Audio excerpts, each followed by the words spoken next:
President Trump has infuriated Republicans and surprised Democrats with his decision this week on how to get funding for Hurricane Harvey through Congress. But how real is his new partnership with Chuck and Nancy? Joining me here in Washington is Congressman Jim Jordan, a founding member of the House Freedom Caucus of hardline conservatives. Congressman, welcome back to Fox News Sunday. Good to be with you, Chris. I want to start with the deal that shook Washington. President Trump siding with Pelosi and Schumer over his own Republican leaders, over his own Treasury Secretary in his effort to link Harvey disaster relief funding to a three-month extension, of government funding and the debt limit, and even talking about a deal on DACA. Here's the president on Air Force One. Chuck and Nancy would like to see something happen, and so do I. And I said, if we can get something to happen, we're going to sign it, and we're going to make it. We're going to make a lot of happy people. Congressman, are you one of those happy people? No, I don't think this was a good deal for the American taxpayer. We didn't do anything to address the underlying $20 trillion debt problem. But frankly, what options did the president have in front of him? The first time the Republican conference talked about the debt ceiling was Wednesday morning. And the Freedom Caucus, we had called for 9.5 weeks ago, Chris. We did a press conference and we said, don't leave town until you actually have a plan on the debt ceiling and outline the tax reform plan that we're going to do, and until we deal with health care. And instead, we went home for the longest August recess in a non-election year, longest break in a non-election year for more than the last decade. So the break was even longer than some breaks you have in an election year. And you know how politicians like to be home in election time. So that was the problem. We should have stayed here and put together a plan. We offered ideas in the Freedom Caucus. I said, let's cap spending as a percentage of GDP, and I'll raise the debt ceiling. So the problem here is we didn't address the underlying problem. The problem wasn't a 3 months, 6 month time frame. You know, I learned a long time ago that when you fail to prepare, you get a bad outcome. Well, and that's what happened here. There are two issues. One is your concern, and the concern of a lot of conservatives, that you didn't get anything in return for raising the debt limit, that you didn't get almost every other time you raise a debt limit. Didn't get spending cuts. There's another issue, and that is the significance of giving Schumer and Pelosi all this leverage when the issue comes up again in the case of government funding in December and maybe shortly thereafter on the debt limit. And the question I have for you, giving the Democrats, the Democratic leadership, more leverage, is that good or bad for the Trump agenda when it comes to tax cuts and immigration and Obamacare? I don't look at it in that light. I look at it as a good or bad for the American people. You know, I say this all the time. Our job's pretty basic. What do we tell the American people we're going to do at election time? What did they elect us here, send us here to accomplish? Let's focus on that. So I don't think it's good for the American taxpayer. I don't think it's good for the American people. That, to me, is the focus. Why isn't it good?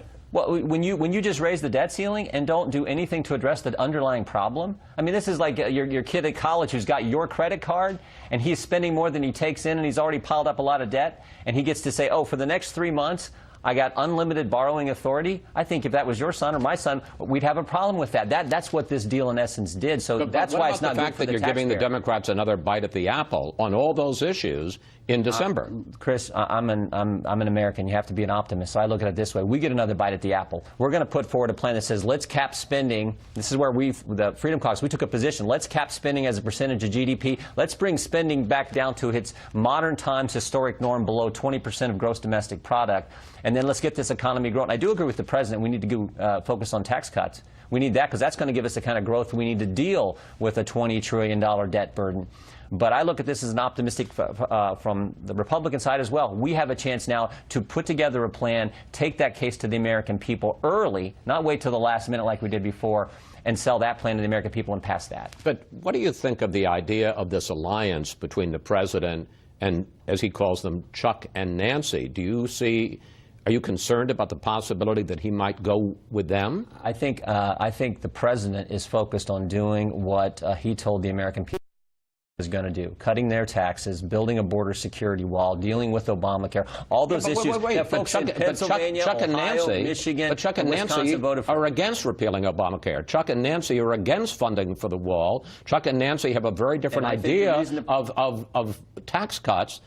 than the president does and you do. I know, and that's why we got to get our plan out there and push it early and take the case to the American people. And I think if we do that, we can win. I think this was a unique situation where, unfortunately, there wasn't any good options presented to the. You know, I learned a long time. My background's a sport of wrestling. You don't prepare. You're not going to. You don't do the preparation and go to. We didn't even have a practice to figure out what we were going to do to give a good plan to the president. So that's the problem. I think this is a unique situation, not what's going to happen in the future. What's going to happen in the future, I think, with this president and certainly with us conservatives in the House, is we're solely and totally focused on what the American people elected us to do.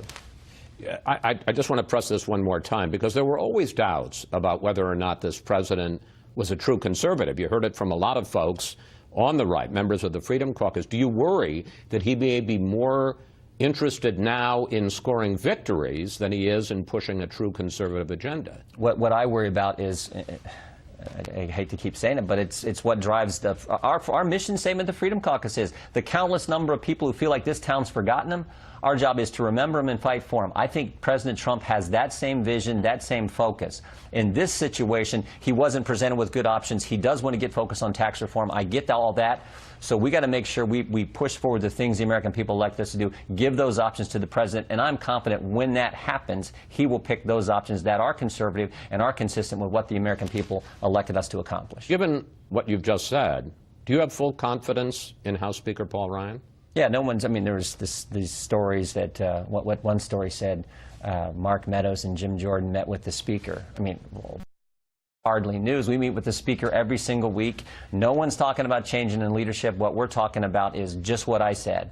What was the agenda the American people voted for on November 8th? Let's get that done. But you say there's no interest in changing the Speaker, and I'm not pushing you to do so, but you're saying you offered ideas. You wanted to stay in session in August to come up with a solid, serious plan to tie raising the debt limit to spending cuts. Yep.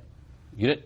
The House and Senate leadership of your party didn't come up with that. Right, and that was a mistake. We should have stayed. I think in hindsight, I think well, it wasn't ours because we called for staying. So we were willing to stay. Well, you know, leadership makes the schedule, not Jim Jordan. So we should have stayed here. I think if you ask the American people, should we stay here and get done what you sent us here to get done? I think they would overwhelmingly say, well, heck yes, you should. And the fact that you didn't, again, the longest non-election year break in over a decade. That's really what we're supposed to be doing when we're trying to get these critical things done at a time when we got a $20 trillion debt, at a time when our border security is not where it needs to be. According to, I mean, that's the kind of thing we got to focus on. On Friday, Treasury Secretary, this is before you guys took the vote, and you were one of the 90 Republicans who voted against the whole package. Treasury Secretary Mnuchin and the budget chief, Mick Mulvaney, came to meet with House Republicans to try to get you to pass the Harvey package. A couple of questions I want to ask you. Widely reported, is it true that Mnuchin asked the caucus to pass the debt limit for him? I don't recall it being framed that way. I do recall them making a strong case for us to vote for it.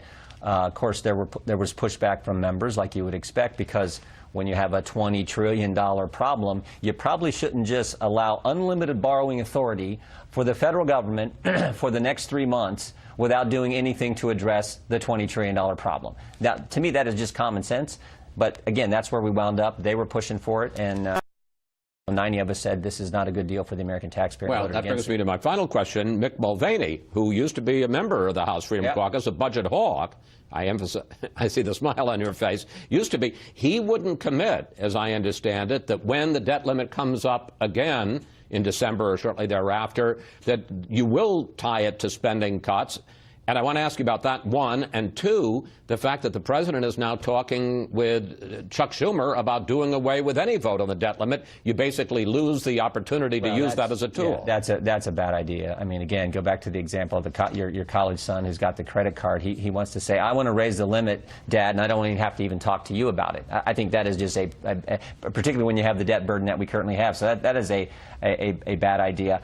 Look, all the more reason why we need to have a plan early. I mean, this is politics. You put together your argument, your plan, and you take the case to the American people. And I'm confident if you said to the American people, we are going to raise the debt ceiling. That is important. There's the financial markets, everything. We understand how important that is. But We are not going to do that unless we address the problem. Why don't we cap spending and get it back down to the historic levels in modern times, below 20% of GDP?